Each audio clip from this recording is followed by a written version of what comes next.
안녕하십니까. 네, 이번 시간에는요, 면접에 대한 요령에 대해서 여러분들께 좀 알려드리려고 합니다. 자, 서류도 다 작성을 하셔서 합격을 했다면 이제 면접에 대한 준비가 필요하겠죠. 근데 여러분들께서 알아두셔야 될 건 면접은요, 잡혔다고 그때만 연습하시면 절대 안 됩니다. 미리 사전에 조금씩 연습을 해 두셔야 갑작스럽게 잡힌 면접에서 성과를 내실 수가 있거든요.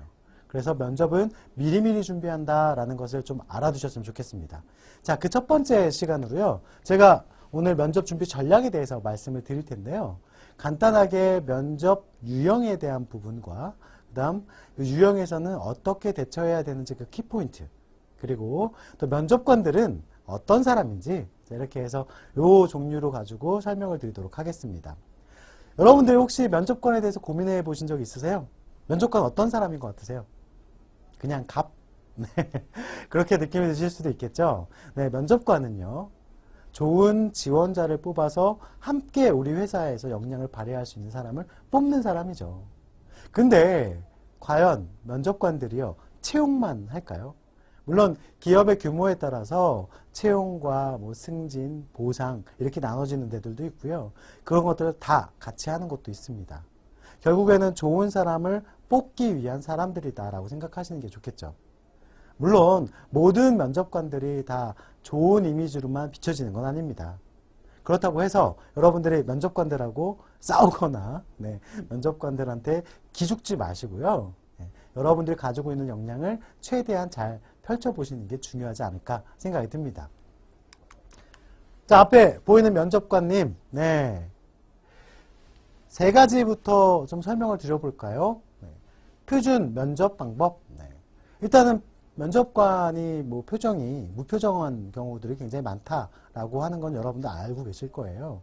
나름대로 이 좋다 나쁘다의 이런 표정들을 좀 숨기고 있는 게 될 수가 있겠죠. 자, 그리고요, 카멜레온 방식. 압박을 주기도 하고 또 여유롭게 풀어주기도 하고 다시 압박을 주면서 이 면접자가 계속 긴장할 수 있게, 또 그리고 긴장하면서 이 사람이 가지고 있는 속내를 보여줄 수 있게 만드는 그런 방식도 있겠죠. 자, 그 외에요, 여기 보시면 냉소형, 여러분들 아마 교육을 받으시거나 또는 면접 때 많이 겪어보시지 않았을까요? 쉽게 말하는 압박을 주는 면접관입니다. 자, 압박을 줘요. 압박 줄 때 어떤 게 가장 쉬울까요? 맞습니다. 여러분들이 부족한 부분, 단점이 되는 것들, 그런 점들을 가지고 압박을 주기 시작하죠. 학점이 낮습니다. 자, 그러면 학점이 왜 낮습니까? 성실하지 않습니까? 이런 식으로 압박을 충분히 줄 수 있겠죠. 자, 압박을 받으면 구직자 입장에서는요, 기분이 상하기 시작합니다. 그리고 뭔가 주눅들기 시작하고 답변하기 어려워지기 시작합니다. 자, 그런 상황을 이겨내려면요, 이런 교육들이 굉장히 많으니까 교육에 열심히 참여하셔서 영상으로만 보시지 마시고요, 실제로 오프라인으로도 많이 경험을 해보시기 바랍니다. 자, 압박 면접관, 왜 압박을 줄까요? 그걸 한번 의미를 생각해 볼까요? 압박을 막 줬을 때, 극한 상황에 이 지원자를 몰았을 때 지원자가 어떤 행동을 하는지를 파악할 수 있겠죠. 그런 모습들을 보고자 하는 게 쉽게 말하면 이 압박 면접관입니다. 말끝마다 말꼬리를 계속 잡기도 하고요, 틱틱대기도 합니다. 자, 그렇다고 해서요, 감정이 상하는 모습을 보이면 마이너스가 되겠죠. 가끔은요, 이런 친구들이 있습니다. 이게 밝게 웃어요. 웃으면서 미소가 맑은 지원자 홍길동입니다. 그러다가 압박을 주니까 보이세요? 표정 바뀐 거. 이런 표정이 바로 드러나는 경우들도 있습니다. 즉, 여러분들께 생각하셔야 될 거는요, 압박 면접관은 정면 대응하지 않고 여러분들이 가지고 있는 거, 그걸 최대한 표현하려고 하고요, 흔들리지 마시는 게 가장 중요합니다. 흔들리지 않으려면 많은 경험이 필요하다. 철학, 이런 분들은 면접관들이 더 많은 이야기를 하거나 또 면접관들이 자신의 의견들을 이야기하면서 어떠냐라고 물어보는 경우들도 있죠. 여러분들하고 의견이 똑같을 수도 있고 다를 수도 있습니다, 분명. 자, 그럼에도 불구하고 여러분들이 면접관의 이야기가 잘못돼서 아닙니다 라고 이야기를 시작한다면 면접관의 기분은 어떨까요? 별로 좋지 않겠죠? 그러면 별로 좋지 않은 점수를 받으실 수도 있습니다. 자, 사회에서는요, yes but 이라는 예절이 있습니다. 쉽게 말해서요. 상대방의 이야기가 다르다고 할지라도요. 예, 알겠습니다. 거기에 제 생각을 좀 더 말씀을 드리자면 일단 상대방의 이야기를 수용하고 나의 이야기를 전달한다. 이런 방식이 있는데요. 그런 방식을 활용해서 답변하시는 것도 하나의 방법이 되겠죠. 기분파. 어떻게 할까요? 예. 여러분 한번 눈을 감고 생각해 볼까요? 자, 눈을 감아 보십시오. 여러분들 앞에 면접자가 있는데 가장 내가 살아오면서 정말 만나기 싫은 사람, 싫었던 기억이 많았던 사람, 그 사람과 똑같은 이미지의 사람이라고 생각해 봅시다. 자, 눈을 떠보세요. 자, 그 사람이 앞에 있습니다. 여러분들 기분 좋을까요? 괴롭히고 싶지 않을까요? 예. 당한 게 있으니까. 트라우마라는 게 있을 수도 있죠. 예. 그러다 보니까 이 기분파들은요, 자신의 기분대로 하는 경우들이 있죠. 또 면접관님이 오늘 오다가 기분이 안 좋은 일을 겪을 수도 있잖아요. 그렇다면 면접 자리에서 기분 좋게 할 수 없겠죠. 자, 이 3명의 면접관을 만난다 하더라도요. 우리가 어떻게 할 수 있는 방법은 없습니다.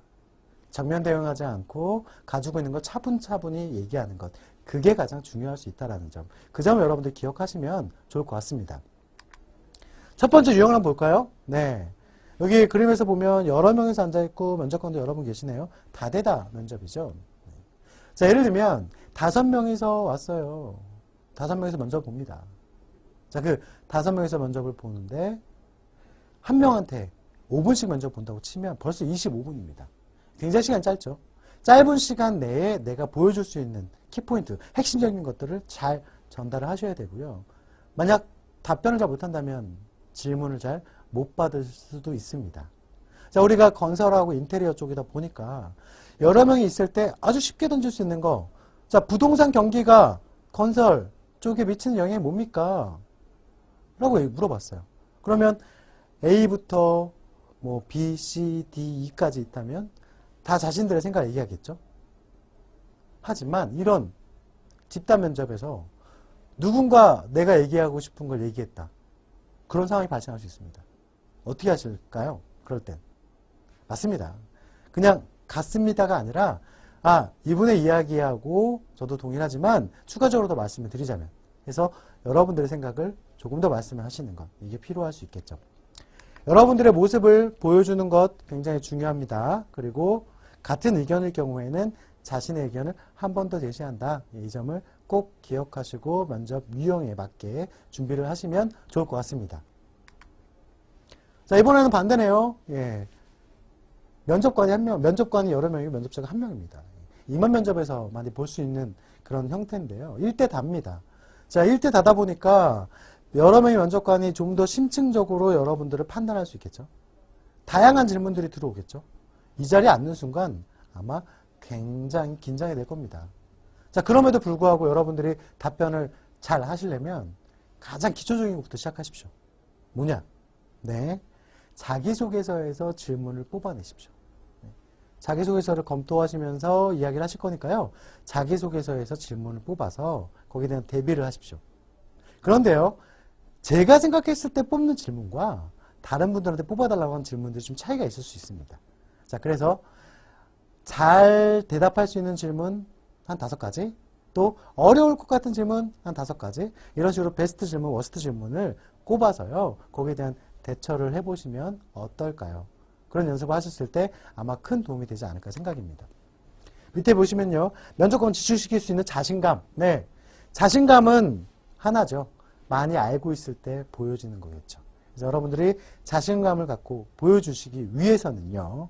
역시 직무에 대한 전문성. 특히 우리 건설 또는 인테리어 쪽은 직무에 대한 전문성 필요하니까요. 그 다음 경험. 이거를 어떻게 기승전결을 잘 얘기할 것인가. 여기에 대한 고민을 꼭 하시고 답변을 하셔야 됩니다. 한 가지 유형을 더 볼까요? 네. 자, 1대1로 면접을 보게 되어 있네요. 규모가 좀 작은 곳에서도 이런 면접이 이루어지는 경우들이 많죠. 자, 1대1이다 보니까 면접관이 압박을 많이 줄까요? 아닙니다. 1대1이다 보니까 더 편하게 면접이 진행되는 경우가 있습니다. 자, 이럴 때는 여러분들이 더욱더 주의하셔서요. 가지고 있는 치부를 막 드러내시면 안 됩니다. 이야기할 부분까지만 딱 정해놓고 그 부분에 맞춰서 이야기하시되 여기서는 진정성이라는 걸 굉장히 좀 중요할 수 있겠죠. 진실된 이야기, 진실된 이야기를 최대한 사례로서 잘 풀어내시면 가장 도움이 되지 않을까 생각입니다. 질문에 성의 있게 답변하는 거 중요하겠죠. 흐트러진 모습 보이지 않는 거 중요합니다. 자, 이런 모습들을 잘 갖춰놓고 면접을 보시면 분명히 성공하실 수 있지 않을까 생각입니다. 제가 오늘 말씀드린 전략은 일반적인 전략이에요. 하지만 여러분 이제 건설 인테리어 분야라면 조금 더 압박 질문이 들어오겠죠. 그럼 그 압박에 잘 대처할 수 있고 뚝심 있는 모습을 보여줄 수 있는 것. 그게 중요할 수 있습니다. 즉 끈기 있고 뚝심 있는 모습을 갖춘 지원자로서 보여지고 그렇게 보여줄 수 있게 준비하는 것, 나의 경험들을 정리하는 것, 이게 건설 인테리어 분야의 가장 기본적인 면접 전략이라고 할 수 있죠. 여러분들께서요, 이제부터 면접을 준비하실 때는 내가 해왔던 경험들이 얼마만큼 도움이 될지를 정리하시고 또 이런 유형들, 이 외에도 뭐 PT랑 다양한 게 있지만 이런 유형들에 대해서 어떤 형태로 이루어지는지까지 알아두신 다음에 반복적으로 롤플레이도 해보시고 실제 모의 면접도 보시면서 면접에 대한 경험을 많이 늘리셨을 때 성공할 가능성이 큽니다. 그 점을 꼭 기억하시고 오늘이라도 면접 볼 수 있는 기회가 있다면 뭐 인크루트 같은 경우에서도 이런 취업의 학교 외에도 오프라인으로 교육들을 하니까요. 그런 교육들 참여하셔서 꼭 여러분들이 원하고자 하는 기업에서 면접을 잘 보셔서 최종 합격까지 가셨으면 좋겠습니다. 꼭 성공 취업하시길 기원하면서 여기서 마치도록 하겠습니다. 감사합니다.